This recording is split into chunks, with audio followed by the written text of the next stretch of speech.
Hello to all the students, hope you all are keeping well. तो आज हम चलते हैं अपने नेक्स्ट क्वेश्चन की तरफ, जिसे एनसीईआरटी में एक हेडिंग दे रखी है, strange case of Britain. Okay, तो बेसिकली हम इसमें बात करेंगे कि ब्रिटेन बना कैसे, या फिर ये कह सकते हैं कि ब्रिटेन को अपनी पहचान मिली कैसे। एनसीईआरटी में जो इसका टॉपिक दे रखा है वो दे रखा है strange case of Britain. Okay, पर बेसिकली इसका मतलब ये है कि ब्रिटेन को अपनी पहचान कैसे मिली। Okay, so let's start with the answer. देखिए बेटा, there was no British nation. एक समय ऐसा था कि कोई भी ब्रिटिश नेशन था ही नहीं। ओके, एक समय ऐसा था कि ब्रिटिशर्स ने हम पे 200 साल राज किया है, और एक समय ऐसा भी था जब ब्रिटिश नेशन था ही नहीं। इट मीन्स ब्रिटिश नेशन को सिर्फ जाना जाता था वहाँ के लोकल लोगों की वजह से, उन कम्युनिटीज़ की वजह से जो वहाँ रहती थी। मतलब ब्रिटेन की अपनी कोई पहचान नहीं थी। ब्रिटेन को जो भी पहचान मिली हुई थी वो उन सोशल ग्रुप से मिली हुई थी जो सोशल ग्रुप्स वहाँ ब्रिटेन में रहते थे। ओके, या फिर आप ये कह सकते हैं कि ब्रिटेन कोई टेरिटरी नहीं थी, ब्रिटेन कोई भी जगह नहीं थी, उसे बनाया गया है। वहाँ पर सिर्फ अलग अलग कम्युनिटीज़ के लोग रहा करते थे, जिसमें आते थे English people, Scottish people, Scotland के जो लोग होते हैं, और आते थे आयरिश पीपल। ओके, मैं फिर वापस रिपीट कर रही हूँ कि ब्रिटेन की अपनी कोई पहचान, कोई आइडेंटिटी, कोई एग्जिस्टेंस नहीं थी।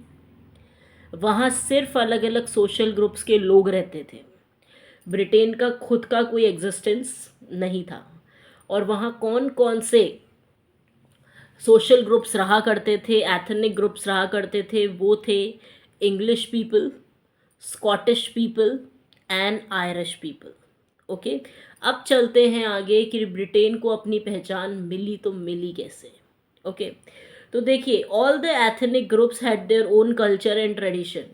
यहाँ जितने भी एथनिक ग्रुप्स थे, चाहे वो आयरिश हों, चाहे वो स्कॉटिश हों, चाहे वो इंग्लिश हों, उन सबकी अपनी अलग अलग कल्चर था, अपने अलग अलग कस्टम्स थे, अपने अलग अलग प्रैक्टिसेस थी।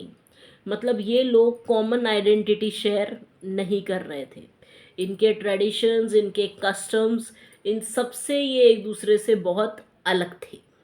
Okay, but the English nation, which was powerful at that time, was succeeded in expanding its influence.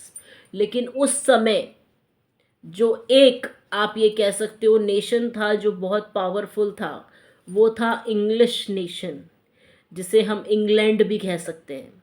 ये उस समय बहुत ज़्यादा पावरफुल था, और इंग्लैंड का दबदबा उस समय बहुत चलता था।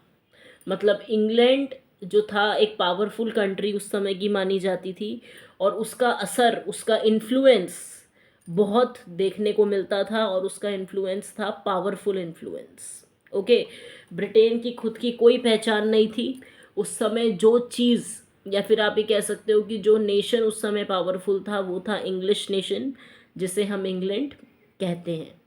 ओके, अब देखिए क्या हुआ। इंग्लैंड ने एक गेम खेला। इंग्लैंड ने क्या किया, दो छोटे देशों को अपने अंडर मिला लिया, और वो भी धोखे से। इन लोगों को क्या लगा कि हम इंग्लैंड के साथ हाथ मिलाएंगे तो हम इंग्लैंड जैसे बड़े देश के पार्टनर बन जाएंगे। लेकिन इन देशों को बदले में मिला धोखा। मतलब ये ब्रिटेन के बराबर के पार्टनर नहीं बन पाए, ये ब्रिटेन के बने सिर्फ सबऑर्डिनेट पार्टनर्स। ओके, तो उसके लिए इंग्लैंड के सबऑर्डिनेट पार्टनर्स बने। मैं अगेन रिपीट कर रही हूँ, ओके, जिससे आपको थोड़ी बेटर अंडरस्टैंडिंग क्रिएट हो सके कि कोई ब्रिटिश नेशन नहीं था, ब्रिटेन की अपनी कोई आइडेंटिटी नहीं थी। वहाँ जो एथनिक ग्रुप्स रहते थे उनसे ही इसको पहचाना जाता था, और वो एथनिक ग्रुप्स थे English people, Scottish people and Irish people. Okay, इन सारे लोगों के कस्टम्स, ट्रेडिशंस, सब कुछ अलग थे। मतलब इनकी कोई भी ऐसी कॉमन आइडेंटिटी नहीं थी जिसको ये शेयर कर रहे थे। ओके। अब हुआ क्या, उस समय इंग्लैंड बहुत पावरफुल था, इंग्लिश नेशन बहुत पावरफुल था। तो इंग्लिश नेशन ने एक गेम खेला, एक चाल चली, आप ये कह सकते हैं। इसने क्या किया, इसने दो देशों को अपना टारगेट बनाया, या फिर आप ये कह सकते हैं इन दो सोशल ग्रुप्स को अपना टारगेट बनाया, जिसमें से एक थे स्कॉटलैंड और एक था आयरलैंड। इनको अपना टारगेट बनाया। सबसे पहले इंग्लैंड ने क्या किया, सबसे पहले अपना टारगेट बनाया स्कॉटलैंड को। स्कॉटलैंड और आयरलैंड बहुत खुश थे, उन्हें ये लग रहा था कि भाई हम भी इंग्लैंड जैसे बड़े देश के साथ पार्टनरशिप में आ जाएंगे। ओके, लेकिन ऐसा नहीं था। ब्रिटेन के कुछ अलग ही गेम्स थे। ब्रिटेन ये नहीं चाहता था कि ये जो देश हैं मेरे पार्टनर बने, नहीं। ब्रिटेन ये चाहता था कि ये जो छोटे देश हैं, चाहे वो स्कॉटलैंड हो चाहे वो आयरलैंड हो, वो मेरे सबॉर्डिनेट पार्टनर बनने चाहिए, मतलब मुझसे नीचे रहने चाहिए। तो अब देखिए इंग्लैंड ने क्या किया। इंग्लैंड ने क्या किया, इंग्लैंड ने एक एक्ट ऑफ यूनियन करके साइन किया, एक कॉन्ट्रैक्ट जैसा साइन किया स्कॉटलैंड के साथ, जिसका नाम था एक्ट ऑफ यूनियन। देखिए बेटा, 39 कॉन्फिडरेशन में हमने जो बात पढ़ी थी वो कस्टम यूनियन की थी, जिसे ज़ोलिवेरियन कहा गया था। और यहाँ हम बात कर रहे हैं एक्ट ऑफ यूनियन की। वो कस्टम यूनियन था और ये एक्ट ऑफ यूनियन है, तो इसमें कंफ्यूज मत होइएगा। कस्टम यूनियन इस तरीके से ध्यान रखिए कि वहाँ पर कस्टम ड्यूटीज़ को अबॉलिश होने की बात हो रही थी, राइट। और यहाँ पर हम एक्ट ऑफ यूनियन की बात कर रहे हैं जो बिल्कुल अलग है। तो एक्ट ऑफ यूनियन साइन हुआ था बिटवीन इंग्लैंड एंड स्कॉटलैंड।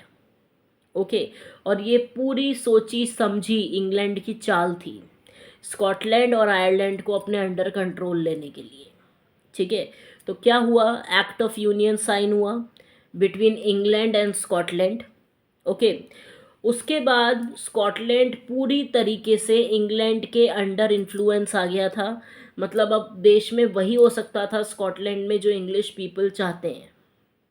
ठीक है, तो सबसे पहले तो क्या हुआ, सबसे पहले तो सारी जो इनकी कल्चरल प्रैक्टिसेस थी, इनके जो भी पॉलिटिकल इंस्टीट्यूशंस थे, सबकी वर्किंग को ऑपरेट करने से मना कर दिया गया कि आपके कल्चरल प्रैक्टिसेस, आपके पॉलिटिकल इंस्टीट्यूशन अब काम नहीं करेंगे।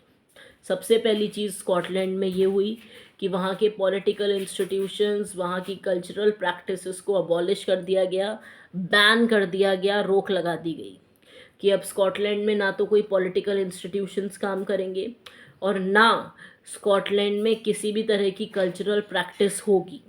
ओके, सबसे पहली चीज़ तो ये। दूसरी चीज़ क्या हुई कि लोग जो थे स्कॉटलैंड के, उनको अपनी खुद की ही लैंग्वेज बोलना अलाउड नहीं था।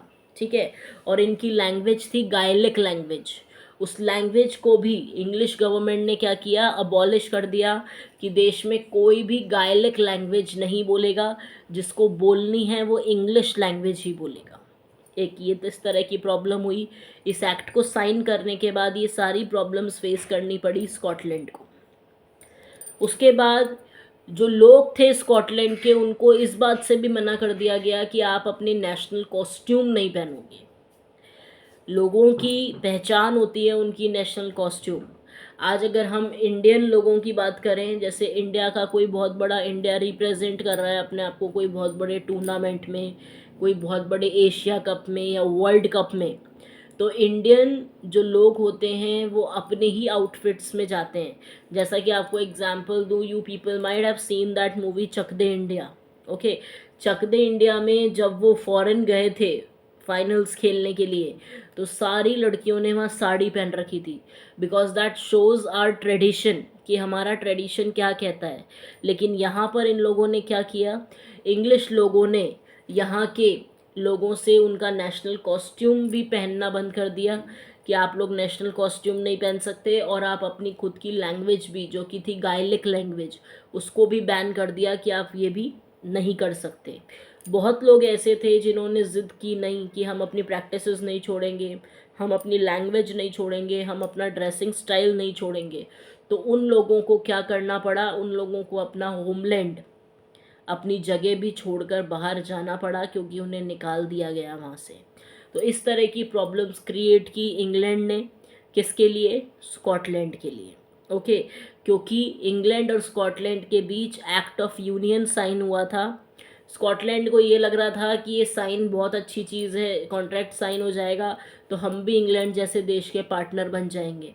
स्कॉटलैंड को ये नहीं पता था कि this was only a game plan for English people.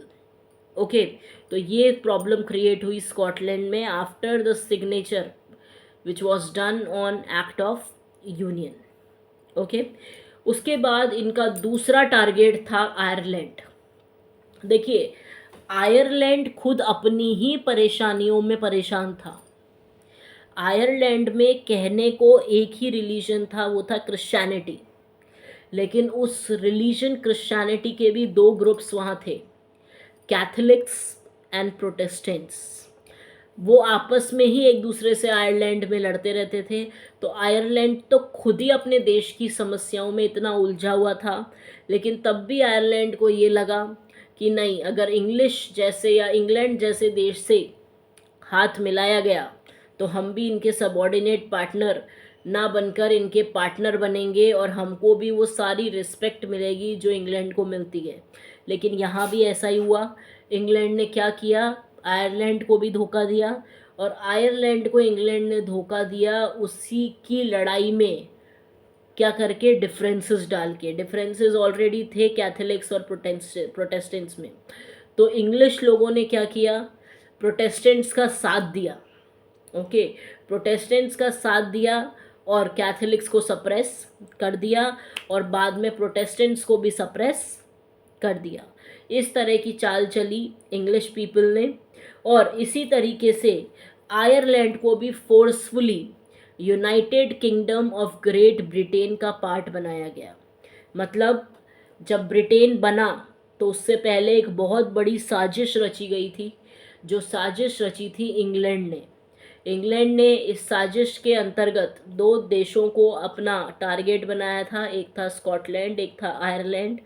इन दोनों को बेवकूफ़ बना के अपने अंडर इन्फ्लुएंस में ले आया, और उसके बाद इन देशों में इनकी जो नॉर्मल प्रैक्टिसेस थी, इनकी जो ट्रेडिशनल प्रैक्टिसेस थी, वो सब बंद कर दी गई।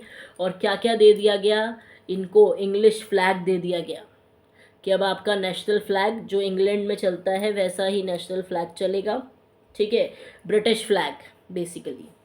उसके अलावा नेशनल एंथम दे दिया गया, जो शायद ये है God save the Nobel king, वो। उसके अलावा इंग्लिश इनकी लैंग्वेज कर दी गई कि अब आप स्कॉटिश, आयरिश किसी लैंग्वेज में बात नहीं करोगे, communication should be in English. इस तरह की रूल्स और रेगुलेशन लगा दिए जब इंग्लैंड ने स्कॉटलैंड और आयरलैंड को अपने अंडर कंट्रोल ले लिया, और उसके बाद एक नया ब्रिटिश नेशन फॉर्म किया। तो क्या हुआ? ब्रिटिश फ्लैग बना, नेशनल एंथम नया लिखा गया, और इंग्लिश लैंग्वेज हर जगह इम्पोज कह सकते हैं। इम्प्लीमेंट वो चीज़ होती है जो सबकी रजामंदी से होती है लागू, लेकिन इम्पोज वो चीज़ होती है जिसमें कोई राजी नहीं होता, लेकिन तब भी उस चीज़ को इम्पोज किया जा रहा है। तो इम्प्लीमेंट और इम्पोज में फ़र्क बेटा ध्यान रखिएगा। इम्प्लीमेंट खुशी खुशी होता है, लेकिन इम्पोज ज़बरदस्ती किया जाता है। तो यहाँ पर इंग्लिश लैंग्वेज को इम्पोज किया गया था। फाइन।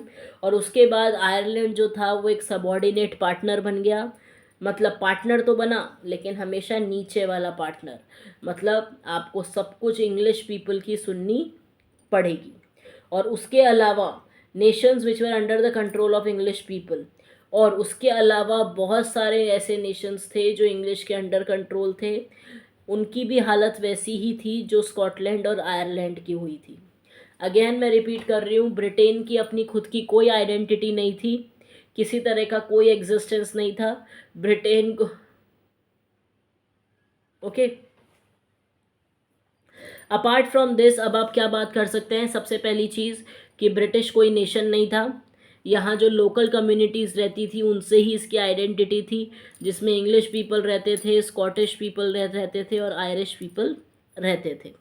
उसके बाद आप बताएंगे कि इंग्लैंड ने उस समय जो पावरफुल देश था इंग्लैंड, उसने क्या किया? एक चाल चली और स्कॉटलैंड और आयरलैंड को अपना टारगेट बनाया और एक्ट ऑफ यूनियन साइन किया।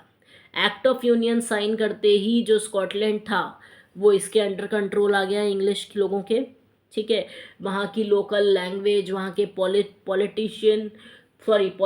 पॉलिटिकल इंस्टीट्यूशंस, वहाँ के कल्चरल प्रैक्टिसेस सबको बैन कर दिया गया। वहाँ की नेशनल ड्रेस थी उसको भी अबॉलिश कर दिया गया कि नेशनल ड्रेस कोई नहीं पहनेगा, सब तरफ इंग्लिश लैंग्वेज लगा दी गई। और आयरलैंड में भी इन्होंने यही खेल खेला कि वहाँ जो दो कम्युनिटीज़ थी, कैथोलिक्स एंड प्रोटेस्टेंट्स, तो इन्होंने पहले प्रोटेस्टेंट्स को अपने अंडर फेवर में लिया और कैथोलिक्स को दबाया। जब कैथोलिक्स दब गए तो इन्होंने फिर धीरे धीरे करके प्रोटेस्टेंट्स को भी दबाना स्टार्ट कर दिया। ओके, इस तरह के काम किए और इस तरीके से इंग्लिश जो लोग थे वो और पावरफुल हो गए और इस तरीके से फॉर्मेशन हुई United kingdom of great Britain की, जिसके पार्ट बने आयरलैंड एंड स्कॉटलैंड, और इनको पूरे सबको मिलाकर ब्रिटिश नेशन बना दिया गया। मतलब ये पूरी सोची समझी चाल थी इंग्लैंड की, ब्रिटेन को इस तरीके से बनाया गया। थोड़ा अजीबोगरीब केस था, इसलिए इसे स्ट्रेंज केस ऑफ ब्रिटेन कहा जाता है। ओके, मैं वापस से रिपीट कर रही हूँ बेटा, आप जब भी मेरे नोट्स को पढ़ें या सुने तो आपको करना क्या है, एक कॉपी और पेंसिल अपने साथ लेके बैठें। मैं जो भी चीज़ बोल रही हूँ पहले टॉपिक को लिखें और उसके अंदर जो पॉइंट्स बोल रही हूँ उनको भी शॉर्ट में लिख लें। आंसर आप फ्रेम अपने आप कर सकते हैं सेंटेंसेस को जोड़ के, ग्रामर का यूज़ करके, लेकिन अगर आपको ये पता है कि उस आंसर में पॉइंट्स कौन कौन से आएंगे तो that will be like an easier task for you. Okay, तो आप ये काम भी कर सकते हैं। फाइन, अब हम चलते हैं दूसरे क्वेश्चन की तरफ।